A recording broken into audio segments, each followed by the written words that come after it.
Hey guys, today I'm going to review the new Topo Athletic Ultraventure Pro. The Ultraventure Pro is not an updated Ultraventure, but it is a new Ultraventure. It is supposed to be the more technical terrain Ultraventure. Now, if you've seen my other reviews on the Ultraventure, you know my feelings about it. It is a phenomenal trail running shoe, especially for long distance. It can handle technical wet environments. I've run 100K in it. I really enjoy that shoe. This shoe, I haven't been able to really put through the paces too much more than just a lot of shorter trail runs up to 50K. I've run a marathon in them and a 50K in them. This particular pair might have pushing 200 miles on it. And I apologize for this review being that late, but it will be a true review. Starting off, I'm going to go ahead and show you the Ultraventure Pro versus the Ultraventure. Noticing immediately, besides all the dirt, that we're losing a lot of weight with the overlays. So the Ultraventure had a lot of the plasticky type overlays, giving the shoe some protection, but at the same time giving it a little bit of weight.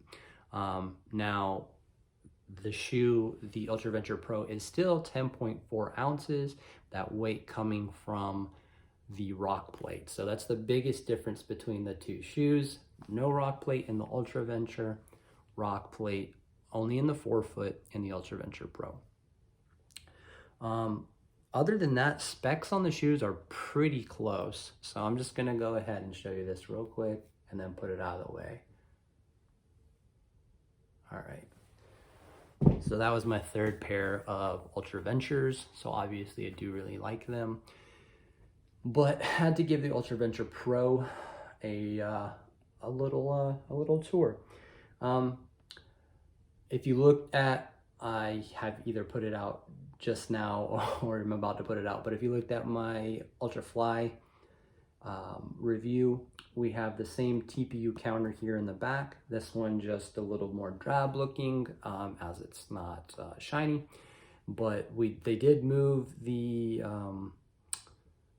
Topo specific gator attachment to a harder backing, making it a little bit easier to put on and put off, or take off, so don and doff. We get a little bit of Topo branding there in the back. Dropping right down, talking about the zip foam, we have a 3 density EVA zip foam here. So you're getting like basically a crash pad, maybe for more downhill running, and then like a reverse traction paddle wall right there, so for a little bit more grip. The whole midsole here is that same zip foam, and then as with all of their ultra labeled or ultra themed products and the Ultraventure, you have the medial support here, giving it a little bit of structure, a little bit of stability. Would this be considered a stability shoe or a guidance shoe? I wouldn't necessarily call it that, just because this is a softer material. It's not super firm that you would find in most guidance shoes, but it does offer a little bit of late stage fatigue guidance, we'll call it that. Moving back up to this upper, it is a tight knitted mesh, and all my sweat and dirt on there, I apologize if that grosses you out, but you are actually able to see, because of that, because of how the sweat came in, where some of the structure comes underneath the upper.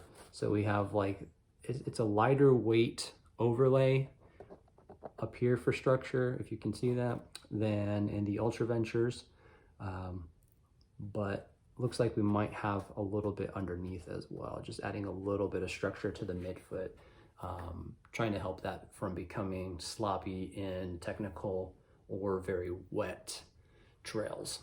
I want to make sure that I point out this toe bumper.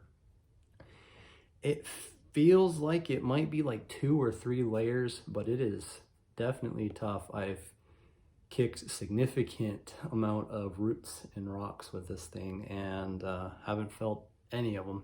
So Got to be pretty happy about that. The tongue up here is a traditional padded tongue. It's got 2 tongue stays. If I can point those out. The black on black doesn't really show up well, but anyway, 2, so the tongue doesn't slip or slide around too much up there.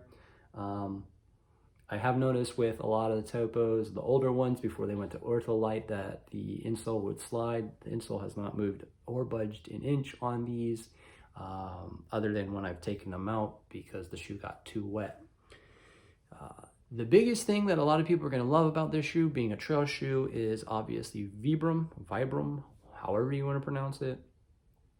This is their Mega Grip compound. This is the same compound that you see on the Hoka Speed Goats. It's a super grippy compound, probably the most grippy compound that Vibram offers, on the same tread pattern that the Ultraventures have, as well as the, I believe the Terraventures as well. But while we're down here, we can notice this little gray pattern coming in through here. That is the ESS 4-foot shank, or the rock plate.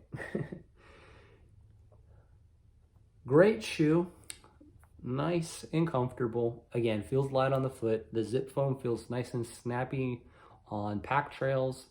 It's going to give you a little bit more cushion feeling underfoot on some more technical terrain. I like the shoe. I think the shoe does really well. It does feel a little bit firmer than the Ultraventure, so you're looking more like kind of a tank of a shoe versus the Cadillac of a shoe. The Ultraventure being the Cadillac and this one being the tank. I really enjoyed it. The last 50K I ran in it, I felt really fast. I was dropping some very quick numbers until my legs kind of gave out about mile 18 or 20. But had great potential to PR. So that zip foam did make me feel zippy and fast. If I haven't already said it, the back here is 30 millimeters. The forefoot here is 25, getting a 5 millimeter drop. All the Ultraventure series and Ultra Flies, so basically the Ultra, are going to be a 5 millimeter drop. This shoe's coming in at 10.4 ounces. So again, for a trail shoe, maybe right in the mid-range for weight there. Maybe just a smidge on the heavy side.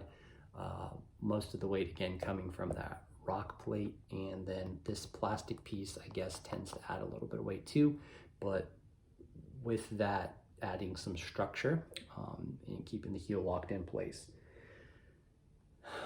Ultraventure Pro. If you felt like this review wasn't comprehensive enough, please look at my Ultraventure review. I go a little bit more in depth on that as features for the shoe and how it felt on my foot. I just gave you the generic differences when reviewing this one. Hopefully you enjoy it. Leave comments, questions down below, and hope to see you out on the trails. Thanks for watching.